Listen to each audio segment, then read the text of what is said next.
नमस्कार साथियों। आज हम बात करने वाले हैं जुजुत्सु काइसेन के सीजन 1 के आखिरी एपिसोड की।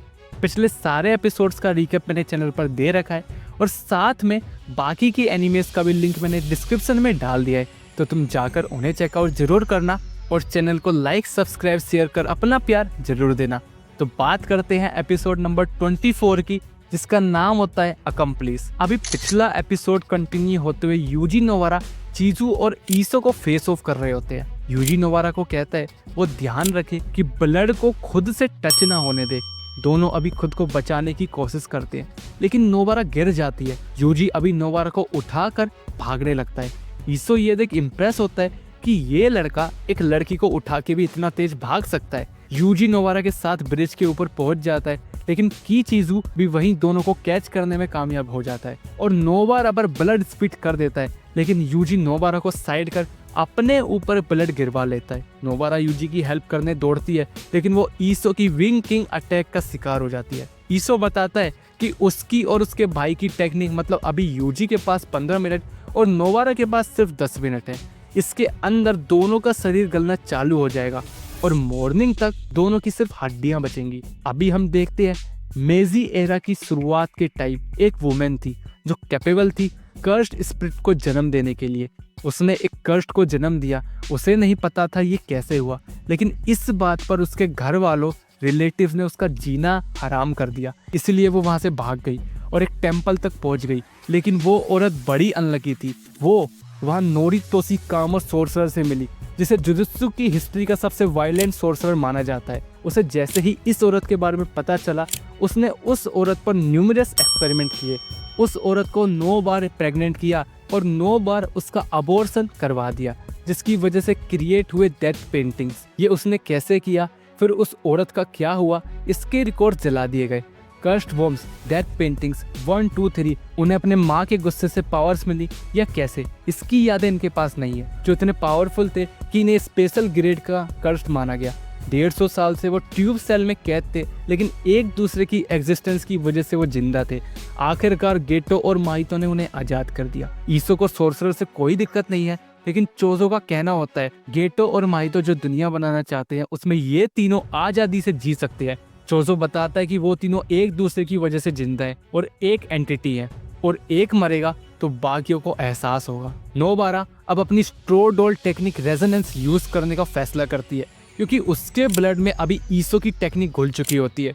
तो वो खुद को ही नेल चुबाती है, जिससे ईसो दर्द में हो जाता है। ईसो कहता है यूजी पर इनकी टेक्निक का कोई असर नहीं हो रहा, क्योंकि यूजी सुकुना का वेसल है, किंग ऑफ कर्सेस का, इसलिए इनकी टेक्निक यूजी के ब्लड में नहीं जा सकती। यूजी अभी की चीजू पर वार करता है। नोवारा खुद पर नेल चुबाना शुरू कर देती है। रिजल्ट, दोनों कर्स्ट की हालत अब खराब होने लगती है। यूजी नोवारा अब जगह स्वैप कर लेते हैं। नोवारा की चीजों की तरफ बढ़ जाती है। यूजी ईसो की तरफ ब्लैक फ्लैश यूज करता है, जिससे ईसो की एक आर्म उसके कंधे से अलग हो जाती है। ईसो अभी खुद को बचाने के लिए वहां से भाग जाता है, क्योंकि उसका भाई अब तक मर चुका होता है। ईसो देखता है यूजी उसका पीछा कर रहा है, लेकिन नोवारा वहीं खड़ी है। वो समझ जाता है कि क्या हो रहा है यहाँ पे।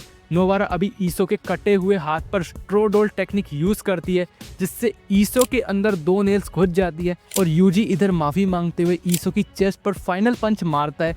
रिजल्टिंग ईसो भी अब खत्म हो जाता है। मीनवाइल चोजो सेंस करता है कि उसके भाई मर चुके हैं और वो कंप्लेन करता है कि माहितो और गेटो से। उसे इसकी उम्मीद नहीं थी। गेटो अभी अपना फोन में एक मैसेज देखता है और बताता है कि चोजो के भाइयों को यूजी और उसके दोस्तों ने मारा है। बैक टू दी यासोहाची ब्रिज, अकारी उन तीनों को कॉल का ट्राई कर रही होती है, पर कोई रिस्पॉन्स नहीं मिलने पर वो एनॉय हो जाती है। यूजी और नोवारा मेगुमी की तरफ निकल जाते हैं। यूजी पूछता है क्या नोवारा का हार्ट ठीक है। जवाब में नोवारा कहती है कि हाँ, थोड़ा टाइम लगेगा, लेकिन देखते हैं कि सोको अभी जागी होगी या नहीं, तो वो उससे अपना इलाज करवा लेगी। लेकिन यूजी थोड़ा मायूस होता है उन दोनों को मारने पर, क्योंकि ईसो मरते वक्त भी की चीजों के लिए रो रहा था। नोवारा कहती है कि जब तक उसके दिल में किसी के लिए जगह नहीं हो, वो फालतू का सैड नहीं होती। दोनों अभी मेगुमी तक पहुंचते हैं। मेगुमी यूजी को फिंगर दे देता है ताकि वो उसे संभाल कर रखे, लेकिन सुकुना उसे निगल लेता है। ये देख दोनों यूजी पर चिल्लाने लगते हैं। 2 दिन बाद गोजो तीनों से काफी इम्प्रेस होता है, क्योंकि तीनों ने स्पेशल ग्रेड कर्स्ट को खत्म कर दिया और यूटा हैमिन को इंसिडेंट की रिपोर्ट चेक करने कहता है। मेमे को वो 10 मिलियन येन देता है नेक्स्ट मैटर के लिए। खुद से कहता है बस वो होप कर रहा है कि ट्रेटर उनके स्टूडेंट्स में से ना हो। इधर मैगुमी नोवारा से कहता है वो यूजी को ना बताए कि ये सब यूजी की उंगली निकलने की वजह से शुरू हुआ, जिस पर नोवारा कहती है कि वो किसी को नहीं बताएगी।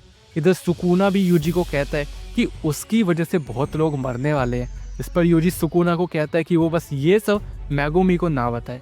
इधर पांडा, टोगे, माकी देखते हैं कि तीनों ने स्पेशल ग्रेड कर्स्ट को खत्म कर दिया, मतलब अब उनको भी स्ट्रॉन्ग बनना पड़ेगा।